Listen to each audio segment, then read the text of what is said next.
তো ১ তারিখের যে আবহাওয়াটা সেটি কিন্তু সিলেটের দিকে হালকা মেঘ প্রবাহ দেখা যাচ্ছে। তো সেখানে কিন্তু হালকা মাঝারি বৃষ্টিপাতের সম্ভাবনা রয়েছে। দীর্ঘ অপেক্ষার পর কিন্তু ১ তারিখ থেকে হালকা একটু মেঘ দেখতে পাচ্ছি, তা আবার সিলেটের দিকে, কিন্তু পুরো বাংলাদেশে নেই। পুরো বাংলাদেশে কিন্তু রোদ পড়বে, রৌদ্র থাকবে এবং রৌদ্র পড়বে। পুরো বাংলাদেশে দেখতেছি মেঘ মেঘ নেই, কিন্তু পুরো বাংলাদেশে কিন্তু বৃষ্টি নেই। কিন্তু সিলেটের যেসব অঞ্চলে বৃষ্টি হবে সেগুলো আমি আজকে দেখা দিচ্ছি যে মেঘ কোথায় কোথায় থাকবে এবং হালকা ঝিরিঝিরি বৃষ্টি না হলেও মেঘ থাকবে। তো সিলেটের দিকে আমরা দেখতে পাচ্ছি দুপুর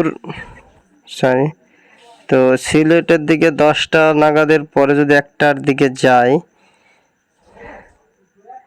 তো হালকা পাতলা, হ্যাঁ এই যে আমরা দেখতে পাচ্ছি। তো সকালের দিকে মঙ্গলবার 1 তারিখ সকালের দিকে সিলেটের দিকে হালকা পাতলা বৃষ্টি হওয়ার সম্ভাবনা রয়েছে।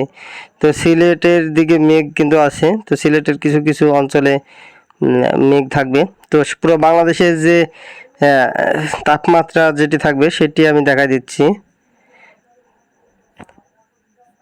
তাপমাত্রায় যদি আমি যাই, তো এখানে তাপমাত্রায় যদি যাই, তো আমরা দেখতে পাচ্ছি, তো আমরা দুপুরের আবহাওয়ায় চলে যাব সরাসরি। তো অনেক বৃষ্টিপাত, আরও 2-3 ডিগ্রি কিন্তু সেলসিয়াস পড়ছে। এর আগের ভিডিও আমি দেখাইছি যে ঈদের আগের দিনে 31 তারিখে যে এই বৃষ্টি যে রোদটা হবে সেটা কিন্তু অনেক 37-36 ডিগ্রি, কিন্তু এবার কিন্তু 37-38 ডিগ্রিতে চলে আসছে। ঢাকায় আমরা দেখতে পাচ্ছি 38, কলকাতায় 38, এই যে ধানবাদে হলো 38, এটা ইন্ডিয়ার। রাজশাহীতে 36, তো রংপুরে 35, চিটাগাংয়ে 32, চিটাগাংয়ের দিকে একটু কম থাকছে, খুলনাতে 36, বরিশালে 34, কুমিল্লায় 36 এবং ঢাকায় 38, ময়মনসিংহে 35 ডিগ্রি সেলসিয়াস, সিলেটে 33, রংপুরে 35, কালায় 34, এতে মালদাতে 37 ডিগ্রি সেলসিয়াস এবং মেহেরপুরে 37, রাজশাহীতে 36। তো 37, 38, 36 এরকম ডিগ্রিতে কিন্তু পুরো বাংলাদেশে রৌদ্র পড়বে, কিন্তু মেঘ কিন্তু কোথাও নেই। মেঘ আমরা দেখতে পাচ্ছি যে কোথাও নেই, বৃষ্টিপাতও নেই কোথাও।